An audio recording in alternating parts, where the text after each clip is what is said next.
You go. Yeah. Hey, good evening, everybody. My name is Kevin with Via Media. Thank you, first of all, so much for Spark Church for co-sponsoring this event. Hey, everybody from my home church. So glad you guys are here. So if you have any questions about who we are, check out spark.church and viamedia.center. Tonight, oh my goodness, Dr. Sandra Richter, who is the Robert H.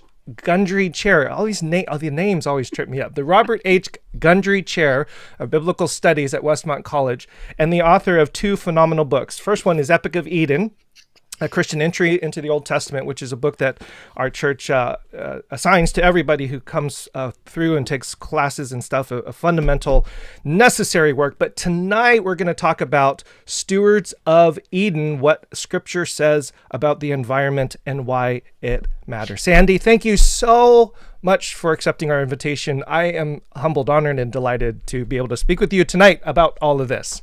Me too. Thank you for the invitation. All right. Humbled, delighted, honored, all that good stuff. And look at you. You're actually out in the beautiful environment, which is I makes am. for a perfect setting. And if we get interrupted by my chickens, Kevin, I just thought it would add That's perfect. credibility. That's Yep. perfect. If you come to our church, there's children running around all the time. So chickens, we'll just add children and chickens. And I put my dogs in the car. So now I actually feel really horrible about what I just done to set up for the event. I would like to start actually with the bookends of your Okay. book, where you end and then what you began with. Those Mm. two elements there, I think, are going to frame a little bit of what I want to extract out of the conversation that is just so critically important. You sum up the entirety of your work at the end by saying, I am completely convinced that the redemption of all creation is the gospel. Therefore, creation care is not merely a message of social justice, a wise approach to life on this planet, or a political action item. It is instead a life posture that reflects the character of God and embodies the telos, or the end, or the aim, or the goal of his plan. What is the will of God regarding creation? That Yahweh Elohim took the human, put him in the Garden of Eden to tend to it and protect it. So that's how you end. You end with creation care being the gospel. That is like the central essence. So, and then you begin the book by saying on page 2, why has the church, historically the moral compass of our society, gotten so lost on this topic? So my opening salvo to you is to explain, one, how in the world is creation care or environmentalism or whatever words maybe you might want to expand upon that, Mhm. the gospel, which might be a radical idea to some. And then second, if it really is the gospel, then why has the church gotten so lost? All right.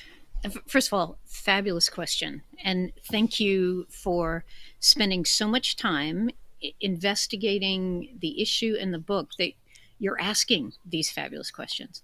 So let me clarify first. I would not say that creation care is the gospel. Mm, I would say that the redemption of this planet is the gospel.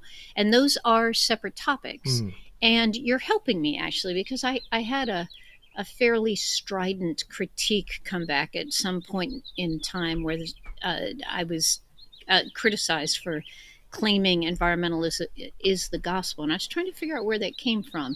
And I see it now. I see how those points could get connected. So let me say this. What I think is the gospel is the restoration of this planet and all of its creatures, and expressly that one creature made in the image of God. mm, And that, of course, would be you and me and the rest of humanity.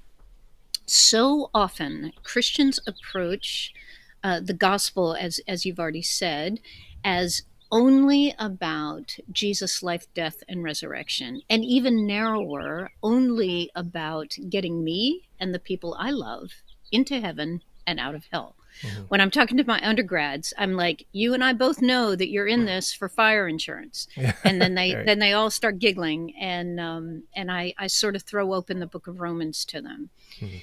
and specifically Romans 8, where the Apostle Paul who probably was not a card carrying member of Greenpeace, I'm Mm. just guessing, Mm-hmm. talks about how all of creation is groaning and suffering together, the pains of childbirth until this moment. And what creation is waiting for, breathlessly, is the revealing of the sons of God, comma, the redemption of our bodies. Mm. And all of your folks who know Romans super well know that our salvation begins with being born again, the resurrection of the immaterial aspect of our bodies. But salvation is not complete until the physical aspect of our bodies is resurrected as well. So, what happens in that grand moment, the telos of creation, everything that went wrong in Eden is reversed. Mm. All those things that were sad are made unsad. I'm thinking of the Jesus storybook, yeah? And Genesis 1 and 2, in its description of the perfect blueprint of this ideal scenario that God has designed for us, that we trashed in one fateful moment of rebellion, that's going to be turned right side up. That's the gospel. Mm.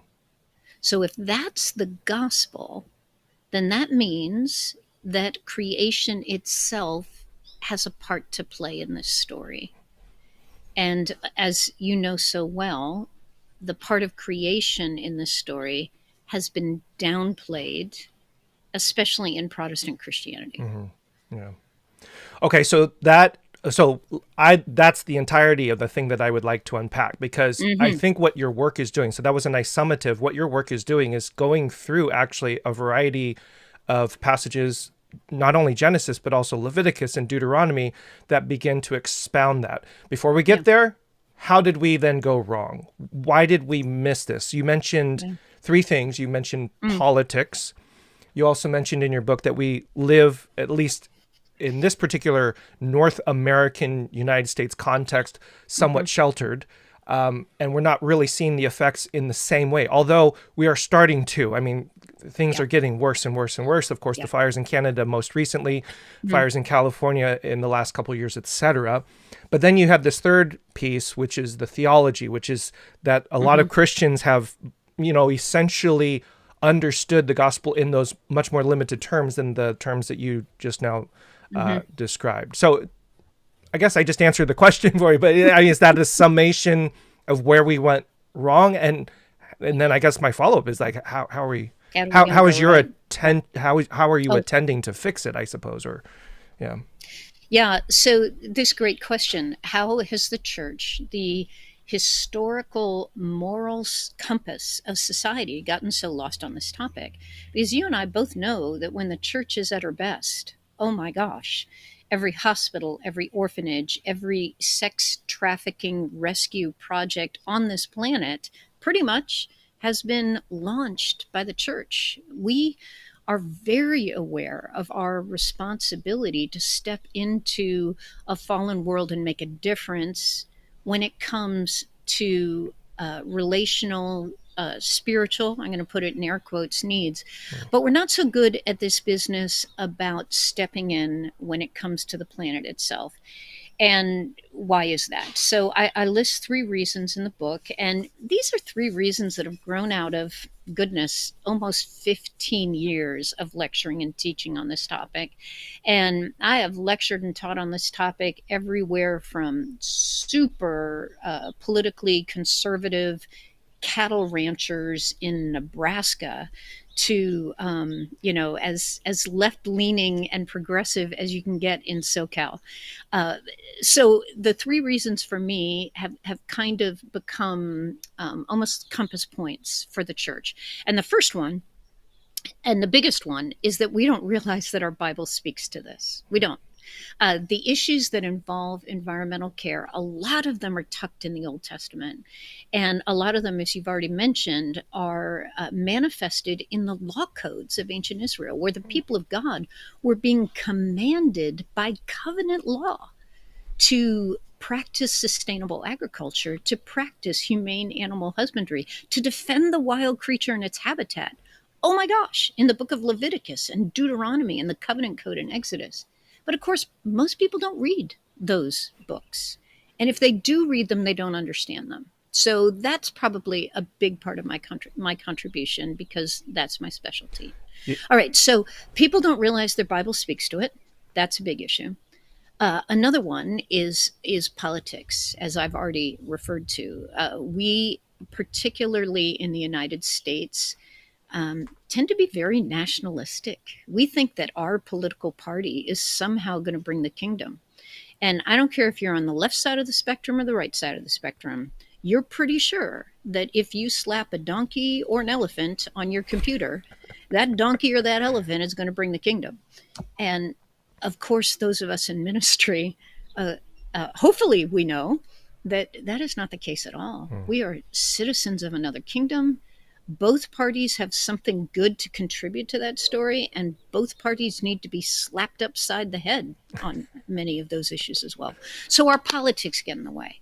And because and this is even dicey to say this, because the majority of Christians are convinced that human life is expressly valuable, and the Republican Party has been the party that has championed the pro-life movement, there are a whole lot of people out there that think that if you're an environmentalist, you are attached to the wrong party, and therefore environmentalism becomes guilty by association, which is crazy reasoning, but it's out there all over the place. So that's another issue. Yeah. A huge one is that we in the very privileged West don't see the impact of our abuse of the environment. We don't live along the Ganges River system, and we don't smell and see the untreated industrial waste, the raw sewage, the incomplete cremations that are rolling down that river system, to the point where the UN has actually declared it a dead system, which is unbelievable to me. We don't see mountaintop removal in our own country. And if you actually live close enough to see it, you are among the poorest of the poor and you don't have a voice. So we don't see it. That's another issue. And in the midst of that, we don't recognize it as an issue of the care of the widow and the orphan. Whereas if we lived in those regions of West Virginia or those regions of central India, we would see it as an issue, the care of the widow and the orphan. And then the last one, as you say, doesn't Second Peter tell us that it's all going to burn? So shouldn't we get out and about doing what really matters, which is bringing people into the kingdom, not saving raccoons? I don't think Second Peter was talking about quite literally burning like it is now, though. It's all sorts of. Oh my gosh, that just struck me while you said that is all going to burn. Well, technically, yeah, we're in it right now. I was actually giving a lecture at Denver Seminary last November, and had a pretty empathetic audience. And I found out that there is an acronym for folks who believe it's all going to burn and therefore are anti-environmentalism. The problem is I didn't write it down. So I have to find out what that acronym is. Oh, that would be helpful. Terminology is very, very helpful for our understanding. Okay, so you mentioned politics. You mentioned a separation of distance and privilege and all that kind of stuff. And it feels to me as if one of the brilliant things that you did here, and honestly, one of the brilliant things of the biblical text, is that woven throughout the theological, the narrative structure of the text is actually addressing those very issues. For example, you talk about the creation story, and you use this word kingdoms, or what was the exact phraseology that you used there? That we're supposed to be stewards and not kings over these areas that God has created, these habitats. But you also called them kingdoms. So can you help our audience understand what is that biblical text doing? What is the creation story doing? So when it says that Adam, humans are created in the image, but Tselem Elohim, in the image of God, we can interpret that as saying, see, I'm special. We're Mm-hmm. special. We're supposed to have, and here's the key phrases, as you know, dominion, and we're supposed to subdue, and all of Mm-hmm. these kinds of interpretations over this Genesis narrative. But you put a very different interpretation on. Help us understand, especially in the context of an ancient Near Eastern background, what Mm-hmm. really is the message that's going on here? So that Genesis 1 and Genesis 2, we have these two descriptions of the creation event. Genesis 1, as everybody knows, is described as this perfect ideal week that climaxes with the Sabbath. And it's poetic, it's beautiful, and it's, I like to describe it in the book Epic of Eden as though God is pulling at seven beautiful snapshots of this amazing moment and then arranging them in theological order. So, as each of those seven moments, those 7 days is articulated, what we're hearing the first 3 days, God creates three habitats, three kingdoms. He creates day and night, he creates the heavens above and the waters below, and he creates dry land. That's days 1 through 3. And then days 4 through 6, he comes back and he creates the inhabitants that go into those kingdoms or habitats. So the sun, moon, and stars are placed in day and night. The birds in the air and the fish in the sea are placed into the heavens and the seas. And then the land animals are placed into the dry land. And then we hit the first great climax of the poem, which is the creation of Adam, which means humanity. Yes, it becomes a personal name, but it means the race that is humanity. And as you've already articulated, humanity is made above, beyond, special in so many ways. And all you have to do is read Genesis 1 to pick that up because the verbiage quadruples when it comes time to create Adam and Eve. So what is this business about being created in the image of God? And in an ancient Near Eastern context, the word is tselem. Humanity is created in the tselem of the Almighty, which literally means, as I'll describe in both books, that there's almost a satire going on here. Hmm. Uh, in ancient Babylon and ancient Egypt, when humans wanted to create a statue of their god, recognizing that their god was transcendent, but they wanted to bring him down into an incarnate creature on this planet, they would create an idol. Yeah, Hmm. that's what we call it. Well, they wouldn't have called it an idol. They would call it a tselem. And then they would go through this very complex and very legislated ritual process by which they animated the tselem.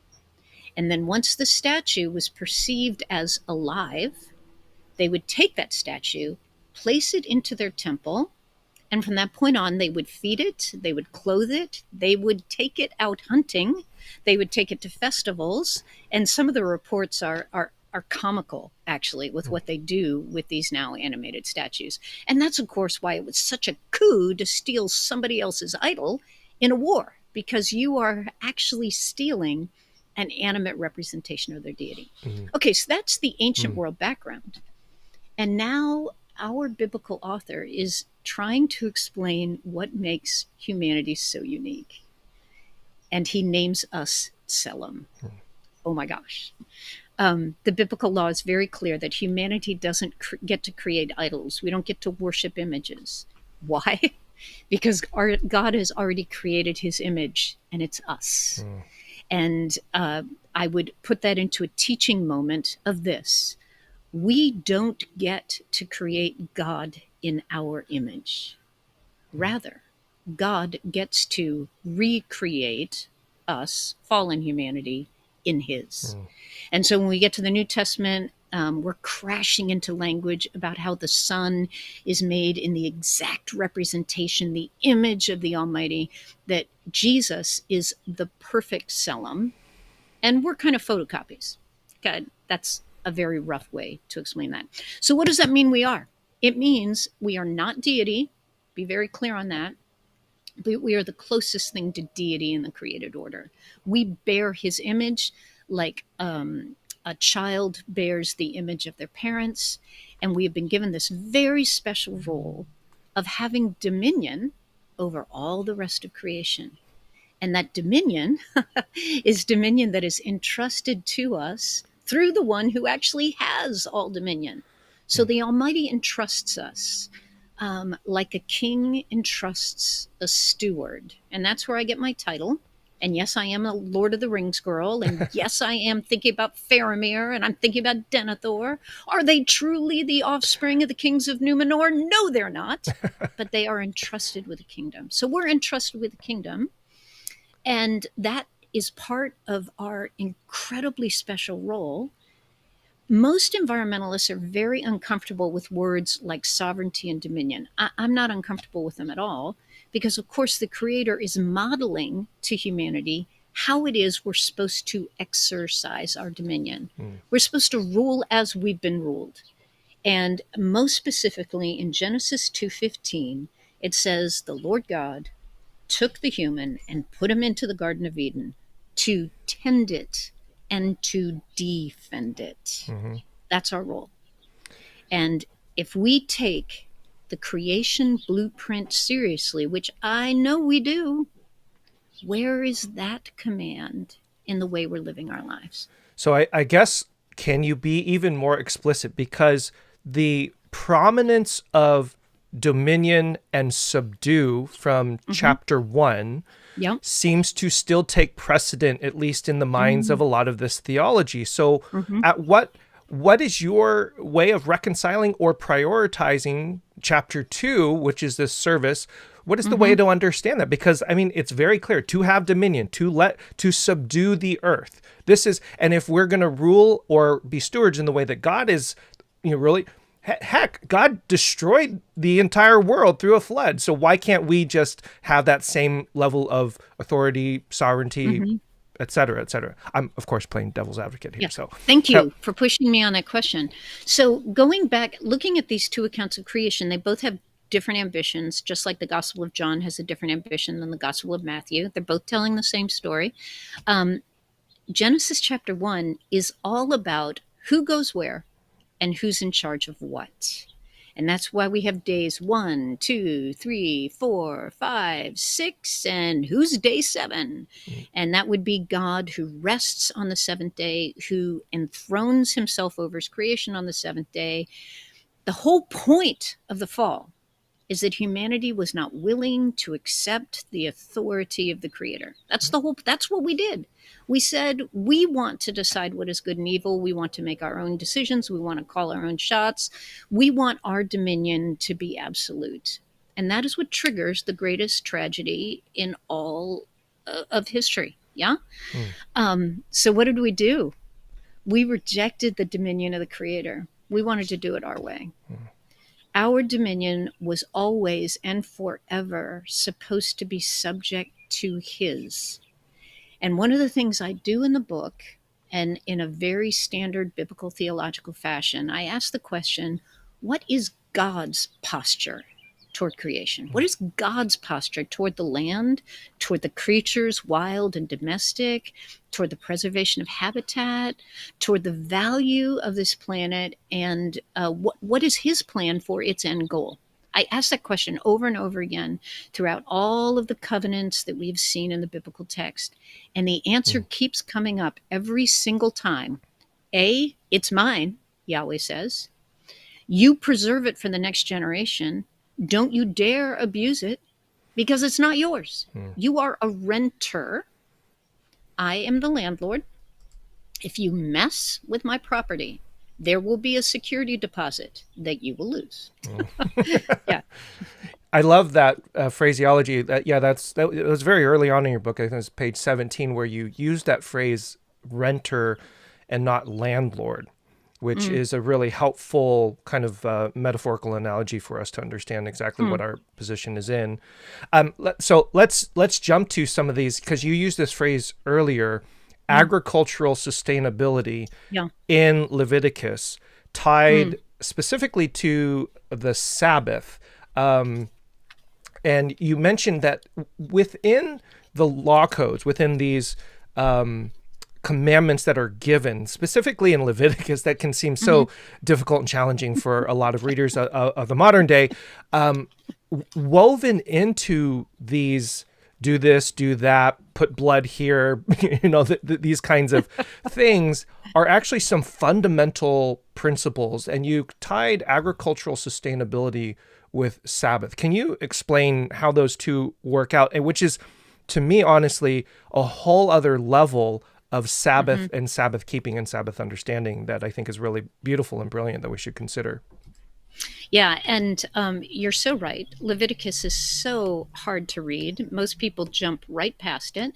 But as you've also already indicated, Leviticus, Deuteronomy, and chapters 19 through 23 in the book of Exodus are law codes, and they are law codes of an actual functioning society. And too often we think about these people as just figures on a flannel graph, but it's an actual functioning society. And Leviticus 25 speaks very specifically to the fact that every farmer, and most of these people were farmers, that's another problem with our society. Very few of us are farmers at this Mm, point in time, that the land had to be taken care of. And it had to be taken care of so that it would continue to be fertile.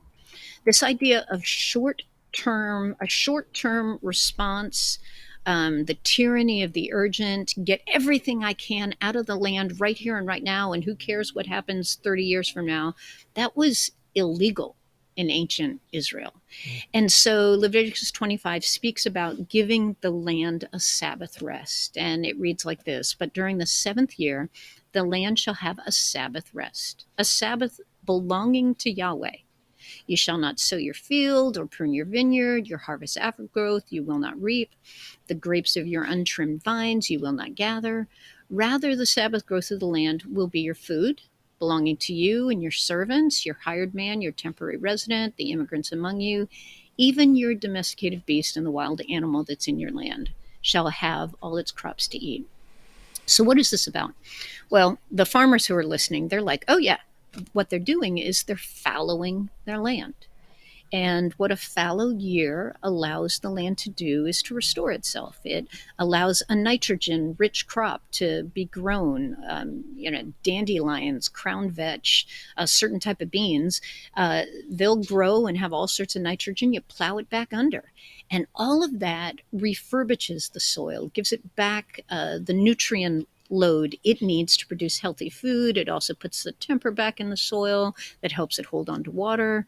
If you allow your field to go to go fallow every seventh year, that field's going to keep producing for 30, 40, 60, 100 years. mm, But if you don't allow the land to go fallow periodically, you're going to strip it of its long term fecundity. Isn't that a mm. great word?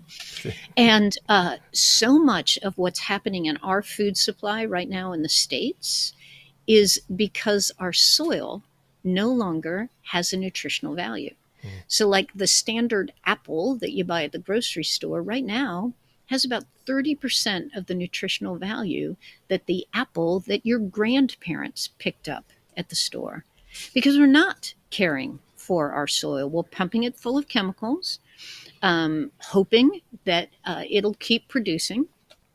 But reality is, as every scientist has demonstrated, that the land can only take so much forcing of productivity, and then it collapses. mm, And when it collapses, you wind up with a barren landscape. For example, how many images of Iran have you seen on the news, mm, specifically around Baghdad, let's say? That's the territory that used to be the Garden of Eden. What happened to that territory? Thousands of years of human settlement.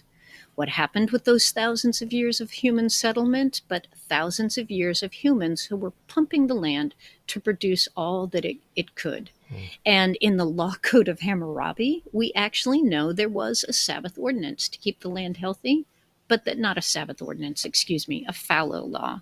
But the farmers refused it, and they kept cutting it mm, shorter and shorter and shorter in order to produce more and more and more. And one of the results is collapsed Yeah. agricultural land. Yeah. So it's in the law, and Yeah. it's repeated not only in Leviticus, but in Exodus and in Deuteronomy as well. And when the farmer pushes back and says, Team, I'm barely making it. I got to put my kids through school. I don't know where the mortgage payment is coming from. Yahweh responds with, Why are you going to do this? You're going to do it because the land is mine and I am Yahweh. Full Yeah. stop. Yeah. Yeah, full stop. There's so many brilliant and beautiful layers to that. Number one, the absence of our connection with the land in a modern Mm-hmm. society is a huge Yes. piece of that.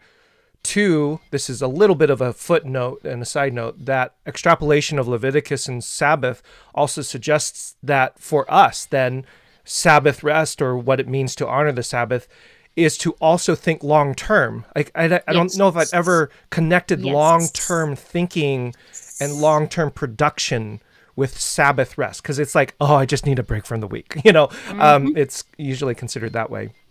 Mm-hmm. And there's that yard work that we were talking about before. Do you want me to move inside? I'm also losing the daylight. It's, I think it's okay. Well, I think we'll be okay. Okay. But then the third thing that I'd like to pull out, which will take us to my next question, is that by engaging and reading these texts and extrapolating all of this goodness that you're talking about, we can reclaim some of that connection. And that's what is kind of so brilliant about these texts. And you mentioned that the Code of Hammurabi have these particular codes and I think it's one of the things that we often forget is that the Bible wasn't, these texts weren't just written in some sort of vacuum where, No. Yahweh pulls it down and it's like, okay, I have some random ideas for you to do. It is actually within the context of other cultures violating these principles, including, and not just the Assyrians, but the Romans and the Greeks as well. I mean, this seems to continue on. I want to throw up this picture here, because you mentioned this picture in your book, and Yes. I was so thrilled to have read it before I actually got to the British Museum. Tell our audience, what is it that we're looking at, and why is this really important to the Deuteronomical commission and commandment? Because this, I think, is an illustration of other cultures behaving in a certain way, and why the brilliance of the biblical text is trying to teach this different way. And I'll leave it up for a little bit for people to see. Okay. And can I just say, you are the coolest podcast person in the world, because I've never gotten to talk about this image on a podcast. So you are totally I will take making it. my day. I will Yeah. take it. Dr. Sandra Richter said I am the coolest podcast You are host. I will by take far it. the coolest. Take that, Preston Sprinkle. Just kidding. Love Preston. Okay, so what you're looking at is an image of the Assyrians coming back from the lion hunt.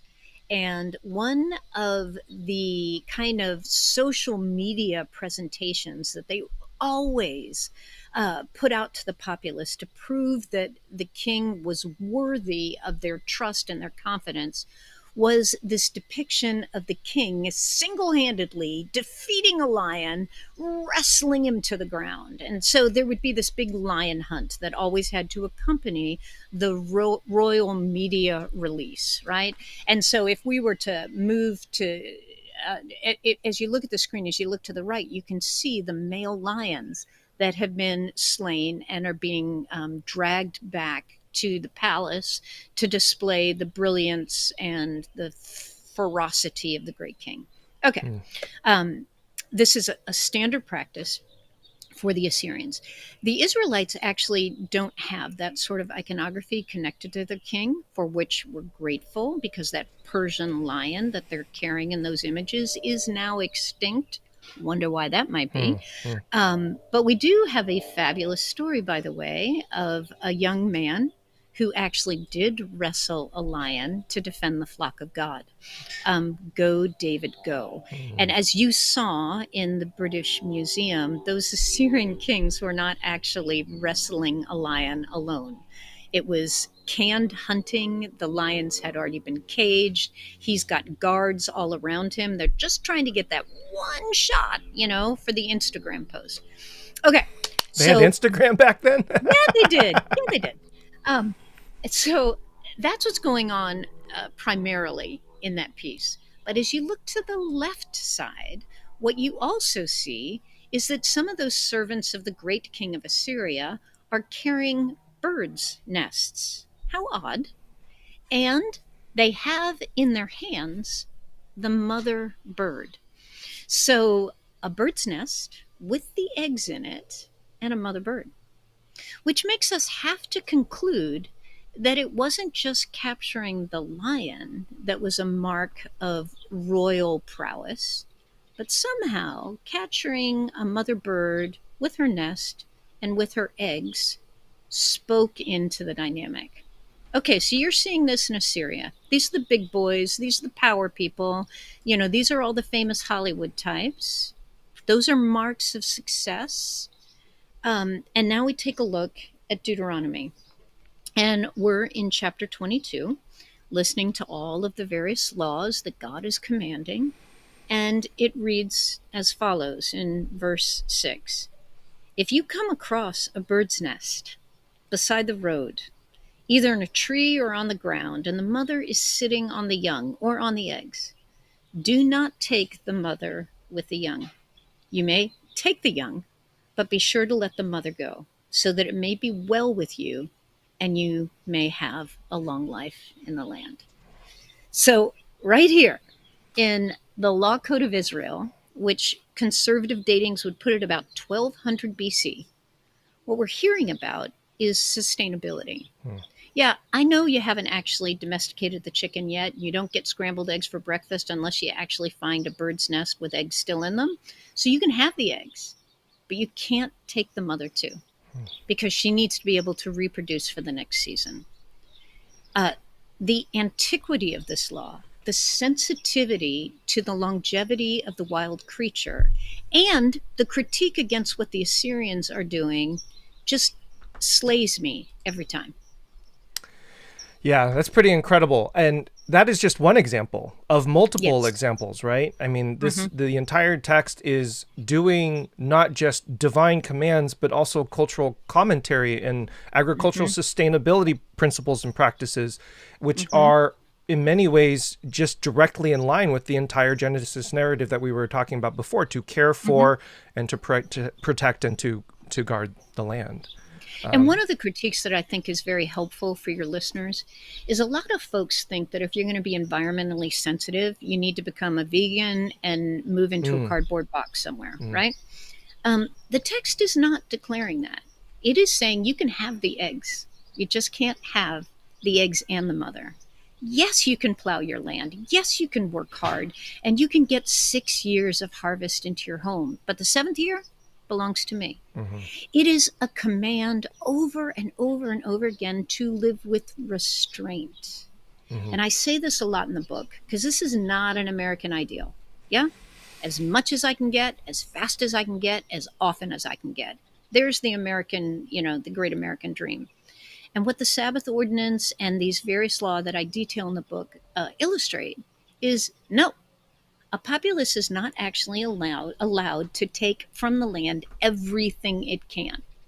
It is allowed to take what it needs, but it's not allowed to just decimate in greed. That's where the line is. That's really helpful, I think, because there's so much conflation of various values and virtues when it comes to this, and so much extremism, I suppose, in all of that. So that's really helpful.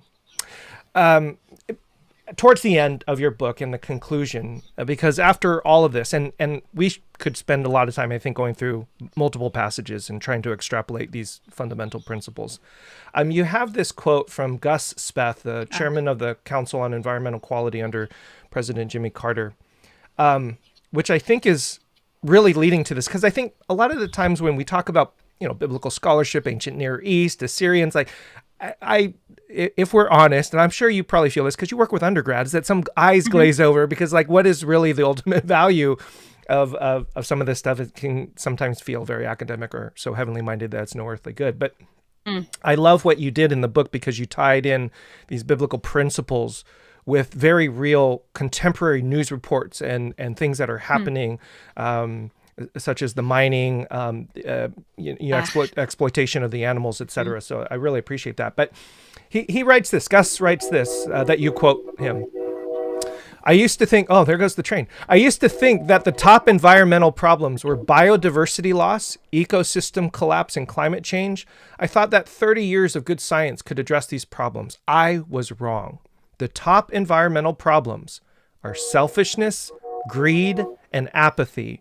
And to deal with these, we need a cultural and spiritual transformation.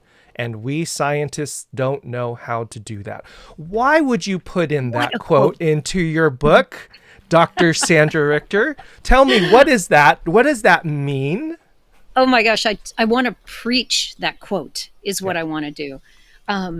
So Gus Speth is a total insider, right? He is a card-carrying environmentalist. There's no question about it.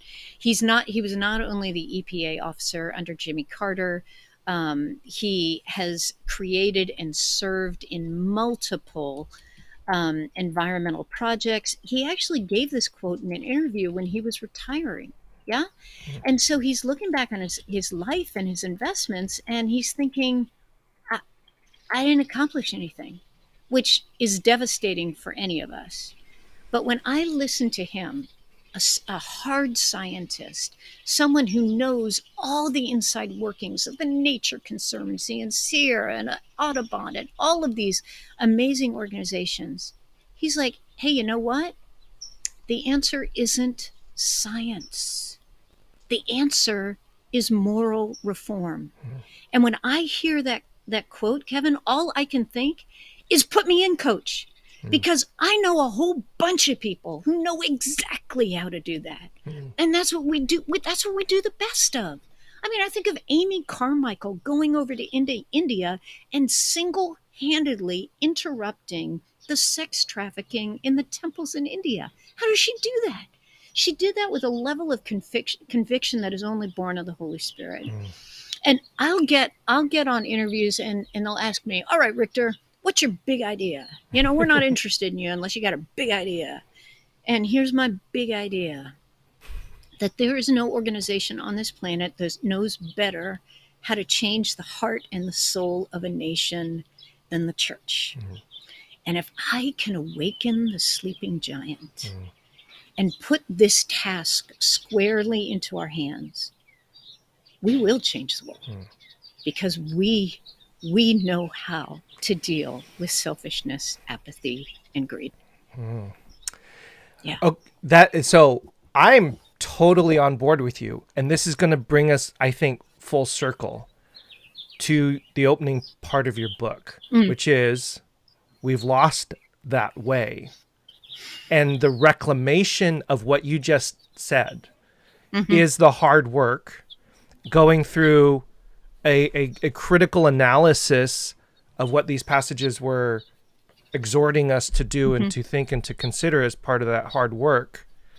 And it feels to me like we need to, put a cap on the end to say, reiterate again, what is that gospel that changes hearts and minds? Because I think when traditional evangelical conservative Christianity or popular Christianity here changes hearts and minds, there is this so embedded impulse of going to heaven when you die, making you a moral person, making sure that you don't cuss, you don't have sex before marriage, and you make sure that you pay your taxes on time or whatever.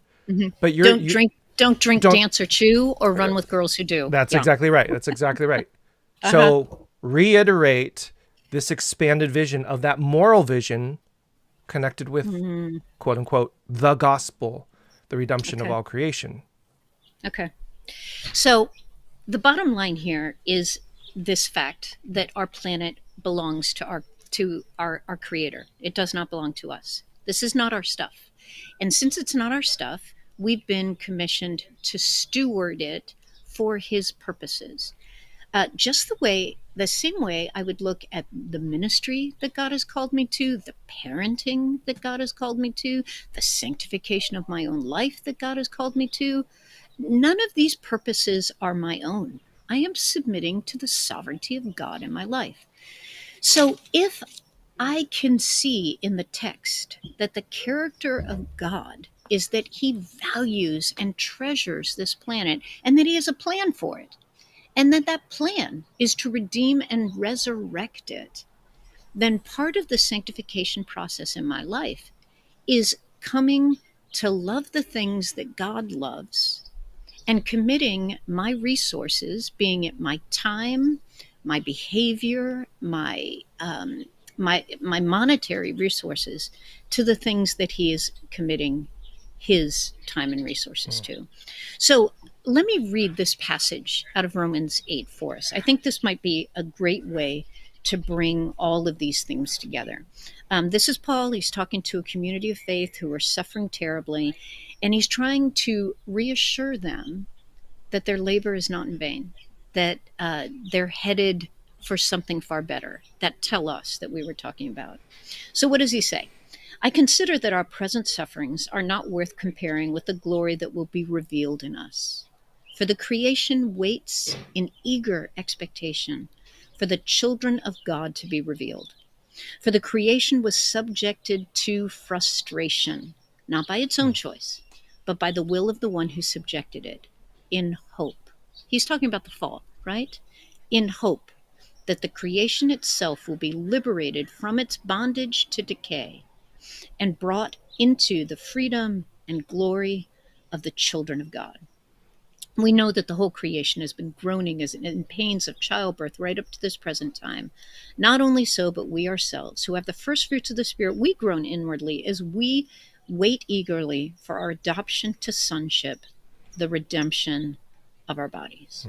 So what Paul is doing is he's placing the resurrection of this planet right next to the resurrection of the heirs of the kingdom. Oh my gosh. Yeah. There is nothing Paul cares about more than the resurrection of the sons of Adam and the daughters of Eve to step into our inheritance, which will be a resurrected planet. That is his top concern. He's going to be martyred for this. And he places right next to it in Romans chapter 8, that same vision that we're going to see in Revelation 21, which is a resurrected planet. So when we ask the question, what is God's ultimate plan for all of the flora and fauna and amazing things that this planet offers us? And the answer is his ultimate goal is to redeem it, just like his ultimate goal is to redeem us. So just like you and I and the orphans in Darfur and the refugees in Sudan, just like all of us are not disposable, neither is this planet. And I do not think that our Heavenly Father can be pleased with us until we share that aspect of his character in our own. Yeah, that sounds incredibly commensurate with, well, the entirety of the biblical narrative, culminating in Revelation 21:22, where heaven and earth actually come together. And a new recreation of Eden happens, where the leaves of the tree are for the healing of the nations. Yeah. Oh my gosh. So I can hardly read that paragraph without breaking into tears. Yeah. And I find myself on a regular basis saying, please, Jesus, let it be true. Yeah. I mean, I believe I have staked my life on those truths, but the story is so phenomenal that this planet will be resurrected, that all of the extinct creatures, all of the eradicated mountains in West Virginia, the Ganges River system, all the things we're talking about, this is going to be resurrected, and that I'm going to get to live there. Bring it. Bring it. Danielle says, amazing insight, so fantastic. She's the senior pastor of our church. She says, preach. And then Sean asked this question. I think we addressed it, but you might want to expound upon it a little bit more. I want to hear more about the how. What is the church's playbook for dealing with selfishness, apathy, and greed? And I was kind of curious what kind of receptivity this message, because you do teach undergraduates, you are speaking in a variety of places, what kind of receptivity is being had with this kind of message? Because I can imagine you're fighting an uphill battle in many ways. Yeah. So let me say, first of all, that the book has got an appendix to it that's called Resources for the Responsive Christian. Mm. And the idea is, okay, let's actually start practicing this. And let me encourage everyone who's listening to this podcast, you don't get holy overnight, not in any aspect of your life. So don't expect to become like a 5-star environmentalist overnight either. Uh, These things take time. I'm very sorry. That's what we promised our audience after the end of this conversation. So, Shoot, shoot, I've let you down. Okay, so every one of us can respond to this in our own private space. Every one of us has influence over these issues. Every church property, for sure, has mhm. influence over this issue, because your church property, you might not have ever looked at it this way, is a huge facility that consumes a great deal of energy, that plants plants that could be planting native instead of planting whatever Lowe's is selling. The way you deal with your water, the way your energy, even your coffee cups, all of these are significant. Okay, so how we've got some practical steps toward the environmental, but Sean specifically asked about dealing with selfishness, apathy, and greed. And first of all, I don't know about you, but when I got saved, all of a sudden I found out there was a lot of stuff about me that I thought was perfectly okay that wasn't okay. And the Holy Spirit started convicting me and started pressing me. And then in my own personal story, then I got married and I found out how really selfish I was. And then when I thought I had that down, I started having kids. And then I became an undergraduate professor and found out that I'm just a complete loser. Okay. So all that to say, uh, the Holy Spirit transforms us. And because we innately believe in our own sinfulness as the community of Christ, I think we have more potential for responding to the self sacrifice that goes into living a restrained life than probably most people do. Um, we are already well versed in the idea that restraint in the way we live, having someone else call the shots in our life, that this is okay. And that's not most of the population. So I think that we can respond to that selfishness, apathy, and greed better than most communities. I don't know. Push me further. I probably lost the train of the question. No, I think it's part of the challenge of the how. The how is always a difficult question. I think, I mean, all of what we're doing is culminating in that particular response, which is to submit yourself to the story, to engage with the narrative, to Amen. find yourself in the full thrust of this biblical story that's unfolding if you are a Christian and committed to living in this particular way. And through that, the Spirit works on you, right? And as you mentioned, throw in all of your experiences for which you apply those biblical principles, and yeah, just continual work upon our hearts and our spirits. And the education, oh, I have a good how. Pick up Mm-hmm. Stewards of Eden, read it, do a book study, do a book club, and then Yeah. really consider carefully about how you can make some significant changes. And yeah, just a quick glance at the appendix had some really wonderful things. I love that you mentioned church buildings. There's an organization called Climate Stewards who are doing that very thing. They're actually creating a tool for churches. I can put that in the notes for Oh, churches to do an send analysis. that to me if you would, Yeah, please. Yeah. yeah. Matthew Sleeth has done a lot on that front, but we need more. We need more and more. Mhm. And because I just thought of it, I don't want to forget it.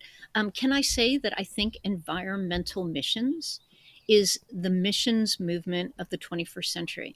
Because environmental degradation hits the marginalized first. And so countries like Haiti, countries like Madagascar are just being torn to shreds based on past overuse of their land. I know a dozen beloved believers who've packed up their babies and their suitcases and have headed into these territories at great cost to plant trees, educate sustainable agriculture, and do it all in the name of Jesus. Mm. So that's another way we do this. Can I also say that, Love it. Kevin, you'd said that often you would anticipate that I'm kind of swimming upstream with this message. Can I? say that in the last 10, 12 years of dealing with this message, the stream has switched Mm. directions, which I find very interesting. When I first started talking about this stuff and pressing people to allow me to address environmentalism as an issue of holiness, as I first got my trepidatious invitations into pulpits, I would get tons of pushback with, how dare you dilute the gospel? I gave an entire series of holiness lectures at a college that will not be named. And in an entire week of being their special speaker, the crowd topped out at 27 in a college that had 4,000 people in it. I had a walkout once where, people stood up and stomped out of the lecture. That was when I was swimming upstream, as in, this is a Christian issue. But now the stream has shifted. And so at another college that will not be named, I got to preach from the pulpit. I got rousing amens. And in the faculty talkback, I was canceled because I was not necessarily a supporter of ecofeminism and the biotic rights of all trees and rocks, and Mm. instead was pressing the message that the sovereignty of God is what calls us to be involved. So that's a very interesting thing as well. And let me That is just throw out fascinating. it is fascinating. And let me just throw out one other thing. We've got a lot of people around us, meaning we, the church, have a lot of people around us who have listened to caricatures of who Christians are and what Christianity affirms. And one of those caricatures is that it's all going to burn people. And so we have become irrelevant in one of the most critical discussions of our time, that being climate change. What would it do to the people in your office building, to the folks who sit in class with you at UC whatever, if you pulled out Stewards of Eden and invited them into a discussion of environmentalism through a Christian lens? What a concept. Mm-hmm. Mm-hmm. That was a wonderful, wonderful plug. It was also very much commensurate. I had a conversation with Dorothy Bourse and Brian Webb last December on evangelicals, because the National Association of Evangelicals published this report, and basically the really telling piece of that report was that climate change is actually undoing decades of work that evangelicals have been doing in developing nations. And so you talking about environmental missions is just a perfect capstone to that conversation, which I so appreciate. Okay. The gospel, Sandy, is the redemption of the entire created world. Yes. The biblical narrative substantiates this vision, not only in the Genesis narrative, but through the law codes, through the prophets, through the gospels, through the letters of Paul, etc., culminating in Revelation when heaven and earth come together. And this is not a technological problem where science is going to solve it. It is truly about our hearts and our souls and our sense of connection with the grand story, with the world around us, with our commitment to, shall we say Yahweh, to the way of Jesus, as the transformation of our selfishness, our greed, our pride, which manifests itself in extractionism and dominion, if we can say in that particular way. So all of this affects atonement, redemption, salvation, the image of God, and our relationship with the land. It does all of that. And our witness to the lost. And when our they see us consuming with no thought for anyone else, what does that communicate to a lost and dying world? Yeah. And it's all summed up in the Stewards. Sandy, thank you so much. Stacy says, thank you for sharing with us tonight and for all the teaching and lecturing you do to share this message. Sean replied back, I love the lesson about the image and likeness language. I had never heard that before. and it deepens the text quite a lot. And I would absolutely agree. Sandy, thank you so much. I'm tremendously thrilled that your voice continues to influence others in this issue. It is the most important critical issue of our time, of our generation, and to recognize and to teach that this is actually core and central to the faith that so many of us hold is just a profound gift and insight, and hopefully transformative for everyone in all this. So thank you so much. Thank you for giving voice to it. This has been tons of fun. Yay. Yeah. All right, everybody. Thank you so much for joining us. Oh, they're coming in hot and fast. Patty says, really good to think of the gospel as the redemption of the entire created world. Barbara says, thank you for this wonderful talk. You had me at the mother and the chicks. So wonderful. All right. Thank you so much, everybody, for joining us online. We hope that you had a wonderful time. And Sandy, thank you so much for everything. Have a good night. You're welcome. Good night.